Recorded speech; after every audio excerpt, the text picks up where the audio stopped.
Hydrocele. ఇది ఒక surgical problem అన్నమాట. సర్జికల్ ప్రాబ్లం అంటే ఏంటి సార్ అంటే దీని అర్థం అవుతున్నది, మనం టెస్టిస్ అనే ఒక ఆర్గన్ మేల్స్ అంటే మగవాళ్ళు చూస్తున్నాం ఆర్ మగపిల్లల్లో చూస్తున్నాం. దానికి 2 కవరింగ్స్ ఉంటాయి అన్నమాట, ట్యూనికా, వెజనలిస్, టెస్టిస్. ఆ కవరింగ్స్ లో ఒకవేళ నీళ్లు ఉండిపోతే అబ్నార్మల్ కలెక్షన్ అంటే అవసరం కన్నా ఎక్కువ నీళ్లు అందులో ఉంటే కనుక అది మాకు పొంగినట్టు కనిపిస్తుంది. So that is called hydrocele of TVT. ఇది చాలా కామన్, అంతమంది వింటున్నాం మనం. అయితే అది ఒక్కటే హైడ్రోసిల్ ఉన్నదా, ఇంకేమీ లేవా? ఉన్నాయి. లైక్ చిన్న పిల్లలకి అవుతున్నది. ఎక్కడ అవుతున్నది? ఎవరిది డెలివరీ టైంలోని ఏదైనా ప్రాబ్లం జరిగితే వాళ్ళకి hydrocele of the neck, it is cystic hygroma అని కనిపిస్తుంది. అది మెడ చుట్టూరా ఉంటుంది. సరే, ఆడవాళ్ళ హైడ్రోసిల్ ఎప్పుడు వెళ్ళలేదే, ఉన్నది. It is called as hydrocele of canal of నక్. అంటే ఆడవాళ్ళలోని రౌండ్ లిగమెంట్ అని యూట్రస్ పక్కనే ఉంటుంది. దాని చుట్టుపక్కన ఒకవేళ సిస్టిక్ కలెక్షన్ అంటే నీళ్ళు ఒకవేళ ఉన్నట్టయితే it is called as hydrocele of neck. So మనం కామన్ గా మగవాళ్ళు చూస్తున్నాం కాబట్టి హైడ్రోసిల్ మగవాళ్ళకే అవుతుంది అనుకుంటున్నాం, మరి మగపిల్లలకే అవుతుంది అనుకుంటున్నాం. కానీ ఇంకా ఏంటనుకుంటున్నాం, హైడ్రోసిల్ ఓన్లీ టెస్టిస్ లోనే అవుతున్నారు. సో నేను చెప్పినట్టు హైడ్రోసిల్ ఒక అబ్నార్మల్ కలెక్షన్ అంటే అవసరం కన్నా ఎక్కువ నీళ్లు కనుక testis the covering that is tunica, vaginal, testis లో అయినట్లయితే దాన్ని మనం హైడ్రోసిల్ అని చెప్పుకుంటాం. This is a surgical problem. Hydrocele మనకి ఎందుకు అవుతుంది అని తెలుసుకుంటే ఫస్ట్ అవుతున్నది ప్రైమరీ హైడ్రోసిల్. ప్రైమరీ హైడ్రోసిల్ ఏంటి అంటే అంతమందికి నార్మల్ గా సీక్రెషన్ అవుతున్న ఫ్లూయిడ్ హైడ్రోసిల్ పేషెంట్స్ లో ఏమవుతుందంటే అది అబ్జార్ప్షన్ అంటే మళ్ళీ వెనకాతలకి లింఫాటిక్ ఛానల్స్ ద్వారా అబ్జార్బ్ అవ్వదు. That is called as defective absorption. ఆ పేషెంట్స్ కి మనం ప్రైమరీ హైడ్రోసిల్ చెప్పుకుందాం. సెకండ్ అవుతుంది ఏంటంటే సెకండరీ హైడ్రోసిల్. అదేంటి అంటే కావలసిన కన్నా ఎక్కువ నీళ్ళు ఒకవేళ సీక్రెషన్ అయితే దానికి మనం సెకండరీ హైడ్రోసిల్ చెప్పుకుందాం. డ్యూ టు ఎనీ రీజన్ అవ్వచ్చు. ఫస్ట్ ఎపిడెమో ఆర్కైటిస్ అవ్వచ్చు, సెకండ్ ఫైలరియాసిస్ అవ్వచ్చు, థర్డ్ టెస్టికులర్ ట్యూమర్ అవ్వచ్చు. So this is a secondary hydrocele అన్నమాట. థర్డ్ కంజెనిటల్ హైడ్రోసిల్ అంటే మనం చిన్నపిల్లల్లో చూస్తున్నాం. ఏంటది? పేటెంట్ ప్రొసెసస్ వెజైనలిస్. అదొక స్ట్రక్చర్ ఏదికి మగపిల్లల్లో ఉంటుంది. అందులో ఏమవుతుందంటే పెద్దవాళ్ళు అయిన తర్వాత అది ఉండిపోతుంది. అంటే ఆ స్ట్రక్చర్ నార్మల్లీ డీజనరేట్ అయిపోవాలి. డీజనరేట్ అంటే కనిపించకుండా వెళ్ళిపోవాలి. కానీ అది అవ్వకుండా ఏమవుతుందంటే ఉండిపోతుంది. It remains back. అందులో ఏమవుతుంది, పెరిటోనియల్ ఫ్లూయిడ్ అంటే కడుపులో ఉన్న కాస్త నీళ్లు అందులోకి కలెక్షన్ అయ్యి ఆ చిన్న పిల్లడిలోని కంజెనిటల్ హైడ్రోసిల్ గా కనిపిస్తుంది మనకి. It is mostly associated with hernia. Last is defective lymphatic drainage of the scrotum. అంటే ఏంటి సార్ అది? టెస్టిస్ కి చుట్టుపక్కల స్క్రోటమ్ ఉన్నది, దానిది ఒక లింఫాటిక్ ఛానల్ ఉన్నది. ఆ లింఫాటిక్ ఛానల్ ఒకవేళ కనిపిస్తే డిఫెక్టివ్ అంటే ఆ లింఫాటిక్ ఛానల్లో ఏదైనా బ్లాకేజ్ అయ్యి ఏదైనా ప్రాబ్లం అయితే కనుక డిఫెక్టివ్ లింఫాటిక్ డ్రైనేజ్ అవుతుంది అనమాట. అంటే లింఫ్ డ్రైనేజ్ కరెక్ట్ గా అవ్వదు. అది మనకి ఇంకొక రీజన్ అనమాట. సో మనకి కాజెస్ లోని టైప్స్ లోని ఎనీథింగ్ చాలా సులువుగా మనం అర్థం చేసుకున్న వాళ్ళు అయితే చిన్నపిల్లలకి కంజెనిటల్ హైడ్రోసిల్, యంగ్స్టర్స్ టీనేజర్స్ కి ప్రైమరీ అండ్ సెకండరీ హైడ్రోసిల్, అలాగే ఫైలల్ హైడ్రోసిల్. పెద్దవాళ్ళకి సేమ్ అలాగే మళ్ళీ primary hydrocele, secondary hydrocele, filariasis hydrocele and chylocele. అంటే ఎలాగకి మనకి ఇక్కడ నీళ్లు సెరస్ కలెక్షన్ అంటున్నామో హైడ్రోసిల్ లోని, అలాగే కైలస్ ఫార్మేషన్ అయ్యి ఆ ట్యూనికా వెజనలిస్ టెస్టిస్ లో కనుక అక్యుములేట్ అయినట్లయితే దానికి మనం కైలసిల్ అని చెప్పుకుందాం. సో ఇవి దాని కాజెస్ ఇంకా టైప్స్ ఆఫ్ హైడ్రోసిల్. చిన్నపిల్లలకి వాళ్ళ అమ్మ నాన్నలు వచ్చి కంప్లైంట్ చేస్తారు డాక్టర్కి. ఏంటని? సార్ వాడు టాయిలెట్ వెళ్ళినప్పుడు అక్కడ ఏదైనా ఒక వంగి కనిపిస్తున్నది, ఏదో ఒక స్వెల్లింగ్, ఏదో ఒకటి. అంటే సపోజ్ లెఫ్ట్ సైడ్ తీసుకుందాం మనం, అంటే రైట్ సైడ్ సార్ నార్మల్ కనిపిస్తున్నది, లెఫ్ట్ సైడ్ వాడు టాయిలెట్ వెళ్ళినప్పుడు కానీ, దగ్గినప్పుడు కానీ, వాడు రన్నింగ్ చేస్తున్నప్పుడు కానీ, ఏదైనా ఒక వస్తువు ఎత్తినప్పుడు కానీ, కిందకి ఇచ్చేసినప్పుడు కానీ వాళ్ళకి ఏమనిపిస్తుందంటే ఒక సైడ్ అది లెఫ్ట్ అవ్వచ్చు, రైట్ అవ్వచ్చు, ఇంకో సైడ్ కైనా ఆపోజిట్ సైడ్ కైనా అది కొంచెం పెద్దగా కనిపిస్తుంది వాళ్ళకి. అదే టీనేజర్స్ అయితే మనం అండర్వేర్స్ కట్టుకున్నప్పుడు కానీ, లేకపోతే మనం వాకింగ్ చేస్తున్నప్పుడు కానీ మనకి ఒక అబ్నార్మల్, ఒక డిస్కంఫర్ట్ ఫీలింగ్ అన్నమాట. ఒక కొంచెం హెవీనెస్ కానీ, మనకి రైట్ సైడ్ కొంచెం పెద్దగా కనిపించడం, ఆర్ లెఫ్ట్ సైడ్ కొంచెం పెద్దగా కనిపించడం, లేకపోతే రెండు పెద్దగా కనిపించడం కొంతమంది కంప్లైంట్ చేస్తారు. అలాగే హ్యూజ్ హైడ్రోసిల్స్ ఆర్ బిగ్ హైడ్రోసిల్స్, అది పెద్దవాళ్ళు అంటే తెలియక అవ్వచ్చు, లేకపోతే తెలిసిన అవ్వచ్చు, వాళ్ళకి ఏమవుతుందంటే డైలీ యాక్టివిటీస్ అంటే నడిచినప్పుడు, పడుకున్నప్పుడు వాళ్ళు నార్మల్ గా daily activities due to big size of the hydrocele వాళ్ళు చేసుకోలేరు అనమాట. సో ఇవన్నీ పేషెంట్స్ కంప్లైంట్స్ పట్టుకొని వస్తారు ఒక సర్జన్ అంటే మా దగ్గరికి అవుట్డోర్. ఈ చిన్నపిల్లడైతే సార్ ఇది ప్రాబ్లం, ఏదైనా పొంగుతున్నాను. పెద్దవాళ్ళు అయితే సార్ మనం దానికి నొక్కినా కూడా అది చిన్న అవ్వట్లేదు, పడుకున్నా అదేమో చిన్న అవ్వట్లేదు, మనం వాకింగ్ ఎక్సర్సైజ్ గట్రా చేస్తున్నాం అది చిన్నగా అయిపోవడానికి, అయినా కూడా అవ్వట్లేదు, అది పెద్దగా అవ్వట్లేదు, చిన్నగా అవ్వట్లేదు. అంటే size does not increase, does not decrease with any of the activities. మనం ఏం చేసినా కూడా దాని సైజ్ చేంజ్ అవ్వట్లేదు. అలాగే హ్యూజ్ హైడ్రోసిల్స్, పెద్దవాళ్ళు ఏమొస్తారు, సార్ నడవలేకపోతున్నాం, ఏదైనా చెప్పుకోవచ్చు, పెద్దగా హెవీగా అనిపిస్తుంది ఏదో ఒకటి. సో ఇవన్నీ అన్నమాట కంప్లైంట్స్. ఒక కామన్ గా ఉన్న పేషెంట్ కి అవరికి హైడ్రోసిల్ అనే ఒక ప్రాబ్లమ్ లో సఫర్ అవుతుంటారు. Recurrent attacks of epididymo orchitis అంటే మన టెస్టిస్ కి కార్డ్ స్ట్రక్చర్స్ అంటే కొన్ని స్ట్రక్చర్స్ కొన్ని ఉంటాయి అన్నమాట, లైక్ ఎపిడెమిటిస్. ఆ ఎపిడైమిస్ అనేది ఒక స్ట్రక్చర్ దాని ఇన్ఫెక్షన్ అయినట్లయితే రికరెంట్ అటాక్స్ మనం ట్రీట్మెంట్ తీసుకోలేకపోతే, so recurrent attacks of epididymo orchitis అయ్యి మనకి ఫైలరైసిస్ అవుతుంది. సో ఏ పేషెంట్స్ కి ఎపిడెమో ఆర్కైటిస్ అనే ఇన్ఫెక్షన్ రికరెంట్ గా అవుతుందో వాళ్ళకి కూడా రిస్క్ ఫ్యాక్టర్ ఉన్నది. పెద్దవాళ్ళు అయినా కూడా మనకి ప్రొసెసస్ వెజనలిస్ అలాగే ఉన్నది, అది మీకు తెలియదు కానీ డాక్టర్స్ తెలుస్తున్నారు. సో ఆ స్ట్రక్చర్ ఉన్నప్పట్లేగైతే అది కడుపు నుంచి నీళ్లు కాస్త అక్కడ కలెక్షన్ అయ్యి అది కంజెంటల్ హైడ్రోసిల్ కనిపిస్తుంది అనమాట. సో ఇవన్నీ మనకి రిస్క్ ఫ్యాక్టర్స్, ఫైలరైసిస్ అవ్వచ్చు, కంజెనిటల్ హైడ్రోసిల్ అవ్వచ్చు, మనకి defective absorption and excessive secretion. ముందరగా ఎలా చెప్పానో అంటే మనకి లింఫాటిక్ బ్లాకేడ్ అయ్యి కూడా మనకి హైడ్రోసిల్ అని ఒక వస్తువు ద్వారా మనం సఫర్ అవ్వగలం అనమాట.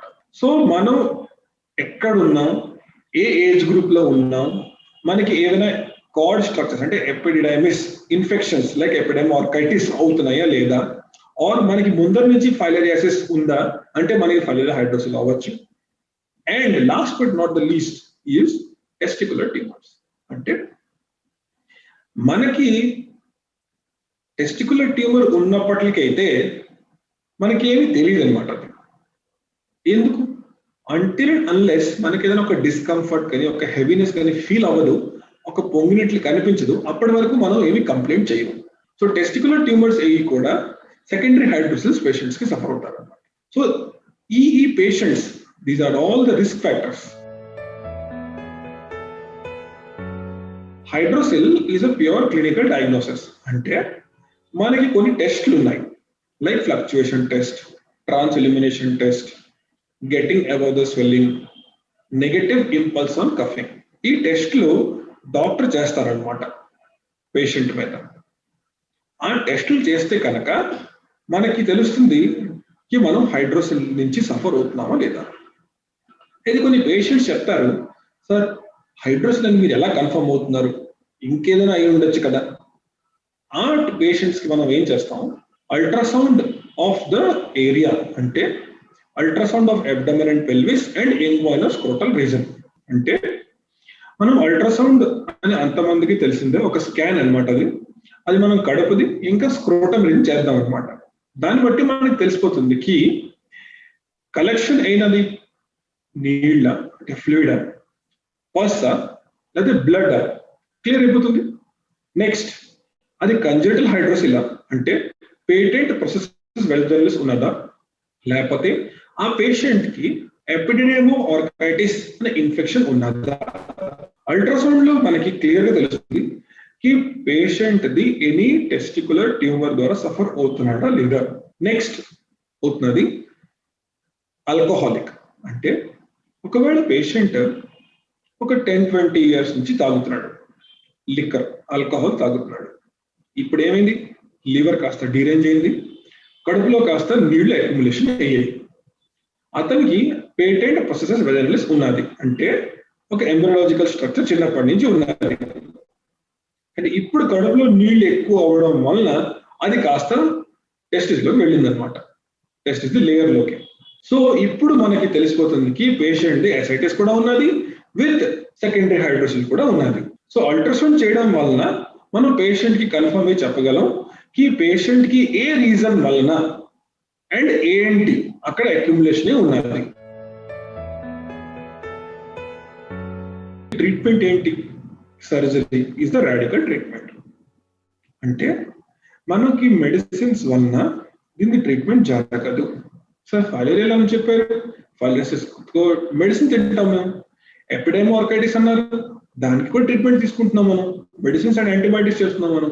ఎస్, కానీ ఒకవేళ మీకు హైడ్రోసిల్ అయినట్లయితే మెడిసిన్స్ తో పాటు సర్జరీ కూడా చేయాలి. Surgery is the radical treatment. Third point, ఇది ఒక ఎమర్జెన్సీ సర్జరీ కాదు. సో మనం ఇలెక్టివ్ గా మన కంఫర్ట్ జోన్ లోని ఒక సర్జన్ కి కన్సల్ట్ చేసి మనం సర్జరీ చేసుకోవచ్చు. సో ఒక సర్జన్ కి కన్సల్ట్ చేసుకొని proper medicines and surgical treatment తీసుకున్నట్లయితే ఈ హైడ్రోసిల్ అన్న ఒక సర్జికల్ ప్రాబ్లం నుంచి మనం బయటపడగలం. మనకి సర్జరీ ముందర ప్రీ ఆప్ ఇవాల్యుయేషన్ ఎంతకి ఇంపార్టెంటో సర్జరీ అంతే important and post AAP care for the patient is also important. అంటే ఏంటి సార్, మనకి చాలా మంది చిన్నపిల్లలు అమ్మా నాన్నలు వస్తారు, సార్ హైడ్రోసిల్ ఆపరేషన్ చేస్తే పిల్లడు ది ఐక్యూ పవర్ అంటే వాడు చదువుకోలేడేమో. యంగ్స్టర్స్ వస్తారు చెప్తారు, సార్ మనకి సెక్షువల్ లైఫ్ ప్రాబ్లం అవుతుందేమో. పెద్దవాళ్ళు ముసలి వాళ్ళు వస్తారు, సార్ మనకి హెల్త్ ప్రాబ్లమ్స్ వస్తాయేమో, మనం చాలా thin and lean and thin అంటే చాలా మనకి బాడీ వీక్ అయిపోయి మనం అలా కనిపిస్తాయేమో. సార్ కైండ్లీ నోట్ ఇట్, ఎవరికి ఏ ప్రకారంగా ప్రాబ్లం రాదు. సో పోస్ట్ ఆప్ కేర్ లో మనం పేషెంట్స్ కి అండ్ ప్రీ ఆప్ కేర్ లో కూడా పేషెంట్స్ కి ఇదే అర్థం చేయిస్తాం, ఈ సర్జరీ చేసుకోండి and come out of the surgical problem. Sir diet ఏం తింటాం ఏం చేస్తాం, ఏమీ చేయక్కర్లేదు. మనం ఎలాగ ఒక నార్మల్ సర్జరీ చేస్తే ఒక 2 to 3 weeks మనం ఎలా ప్రికాషన్ గా ఉంటామో కొంచెం రెస్ట్ తీసుకుంటాం, నార్మల్ రొటీన్ యాక్టివిటీస్ కన్నా కొంచెం తగ్గించి యాక్టివిటీస్ చేస్తాం. నార్మల్ రొటీన్ డైట్ కన్నా మనం కొంచెం బ్లాండ్ డైట్ అంటే కొంచెం ఎక్కువ నూనె ఎక్కువ మసాలా కట్రా వేసుకోకుండా తక్కువ నూనె తక్కువ మసాలా వేసుకొని తింటాం. అంటే మా కడుపు మా లివర్ మా ఆర్గన్స్ నార్మల్ ఫుడ్ కి ఎలాగ అకస్టమ్డ్ అవుతాయి. ఒక సర్జరీ అయిన తర్వాత ఒక టిష్యూకి ట్రామా అవుతుంది. సో దాని గురించి మనకి వాళ్ళకి కానీ మనం సపోర్ట్ చేసినట్లయితే వాళ్ళు మనకి మన రొటీన్ యాక్టివిటీస్ లో కూడా సపోర్ట్ చేస్తారు. చేయకుండా ఉన్నట్లయితే మాత్రం కాంప్లికేషన్స్ ఫేస్ అవుతారు. సార్ ఏంటి మనకి దడిపిస్తున్నారా? నో నో నో, దడిపించట్లేదు. చాలా కామన్ గా చెప్తున్నాను. ఏంటి ప్రాబ్లం అవుతుంది, హైడ్రోసిల్ ఫ్లూయిడ్ కనుక ఎక్కువ రోజులు ఉన్నట్లయితే అది నీళ్ళ నుంచి పస్ కన్వర్ట్ అవుతుంది, పుండు దట్ ఈస్ పస్ అది కన్వర్ట్ అవుతుంది. సెకండ్, ఒకవేళ మనం సైక్లింగ్ చేస్తున్నాం, మనం అథ్లీట్, మనం హెవీ స్ట్రెంగ్త్ యాక్టివిటీ చేస్తున్నాం, అక్కడికి కానీ దెబ్బ తగిలినట్లయితే అది హెమటోసిల్ కన్వర్ట్ అవుతుంది, అంటే బ్లడ్ కలెక్షన్ అవుతుంది అక్కడ. థర్డ్, క్రానిక్ హైడ్రోసిల్ ఉండడం వల్ల ఉన్న టెస్టిస్ ది ఫంక్షన్ పోతుంది, టెస్టికులర్ అట్రోఫీ అవుతుంది. సో ఈ కాంప్లికేషన్స్ ని మనం ఫేస్ చేయకుండా ఉండాలంటే చాలా simple treatment, that is hydrocele surgery చేసి ఈ కాంప్లికేషన్స్ నుంచి బయటపడదాం, మనలో ఉన్న భయాలన్నిటి నుంచి బయటకు వద్దాం, మనకి నార్మల్ రొటీన్ యాక్టివిటీస్ లో ఏమీ ప్రాబ్లం జరగదు. ఏం చేద్దాం అయితే, మనం ఆల్రెడీ ఒక ట్రాపికల్ కంట్రీలో ఉంటున్నాం, ఎక్కడికి ఫైలరైసిస్ చాలా ప్రివెంట్, చాలా చుట్టూరా అది ఉన్నది ఫైలరైసిస్. అయితే ఈ కంట్రీ వదిలిసి వెళ్ళిపోమంటారా? అలాంటివి చేయక్కర్లేదు. కొంచెం క్లీన్ గా ఉండండి, బేర్ ఫుట్ గా ఎక్కడ నడవకండి, మస్కిటో నెట్స్ యూజ్ చేయండి పడుకున్నప్పుడు. సో మీరు నార్మల్ గా ఎనీ ప్యాథోజన్ అంటే ఎనీ డిసీజ్ నుంచి బయటికి పడగలరు. మనకి ఒకవేళ ఫైలరైసిస్ ఉన్నట్లయితే ఎన్ని రోజులైనా తింటాం అలా టాబ్లెట్స్? చెప్పండి మీరు. అలా కదా, ఫైలరైసిస్ ఉన్నదంటే దాని మెడిసిన్ తీసుకోవాలి. So you will prevent a secondary filarial hydrocele. Third, epididymo orchitis అనే ఇన్ఫెక్షన్ మనకైంది, మనం డాక్టర్ దగ్గరికి వెళ్ళాం, అతను టాబ్లెట్స్ రాశారు, కానీ మనం తినలేదు. ఎందుకు తినలేదు అంటే మనం ఏమనుకుంటున్నాం, మనది ఎంత స్ట్రెంగ్త్ ఉన్నది, మనం ఎంత ఓర్చుకోగలం, అంటే పెయిన్ మనం ఎంత ఓర్చుకోగలం అని మనం టెస్ట్ చేస్తున్నాం సొంతంగా. టెస్ట్ చేయడం వదిలేయండి, ఎక్స్ప్లోర్ చేయడం వదిలేయండి, ట్రీట్మెంట్ కూడా తీసుకోవట్లేదు. దానివల్ల ఏమవుతుంది, you will suffer from a secondary hydrocele of the epididymo orchitis. ముందరగా మనం టెస్టికులర్ ట్యూమర్ అని డయాగ్నోసిస్ అయ్యాము, కానీ దానికి ట్రీట్మెంట్ తీసుకోవాలి. Again you will suffer from another disease, that is called as again a secondary hydrocele. Next, congenital hydrocele. చిన్నప్పుడు మాకు doctor చెప్పారు కి మీ పేషెంట్ కి కంజెంటల్ హైడ్రోసిల్ ఉన్నది ప్లస్ హర్నియా కూడా ఉన్నది, చిన్న ఆపరేషన్తో అయిపోయింది. కానీ ఇప్పుడు మన పెద్దవాళ్ళేమో అది కొంచెం పెద్ద అయింది.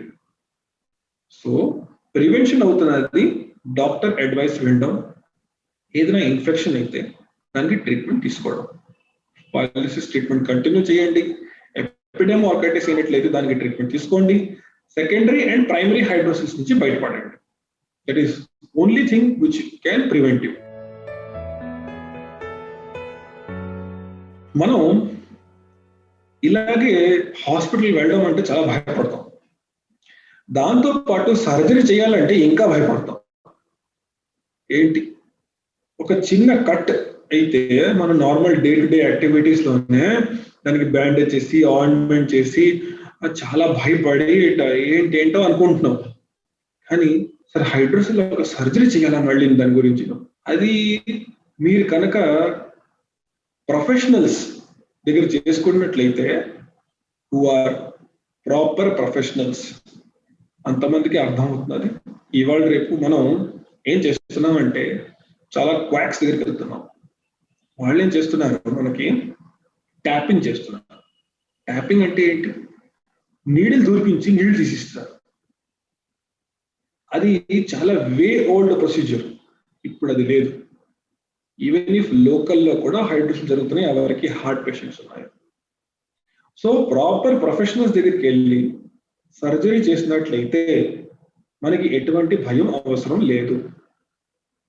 సర్జరీ అనే ఒక వస్తువు మనకి ఎంత ట్రామా ఇస్తుందో సైకలాజికల్లీ, సర్జరీ అయిన తర్వాత సైకలాజికల్లీ అండ్ ఫిజికల్లీ మనకి ఎంత ఫిట్ గా ఉంచుతుందో, అది ఏ పేషెంట్ సర్జరీ అయిందో వాళ్ళకి అనుకొని తెలుసుకోండి. మీకు తెలిసి వస్తుంది ఇది చాలా సింపుల్ సర్జరీ, ఇందులో వచ్చిన పెద్ద చిక్కేమీ లేదు, మీకున్న డైలీ రొటీన్ యాక్టివిటీస్ లో ఏమీ ప్రాబ్లం అవ్వదు. సో హైడ్రోసిల్ ని కరెక్ట్ గా అర్థం చేసుకోండి, diagnosis and treatment correct time తీసుకోండి, సో దాట్ ఫ్యూచర్ కాంప్లికేషన్ నుంచి బయటపడతారు.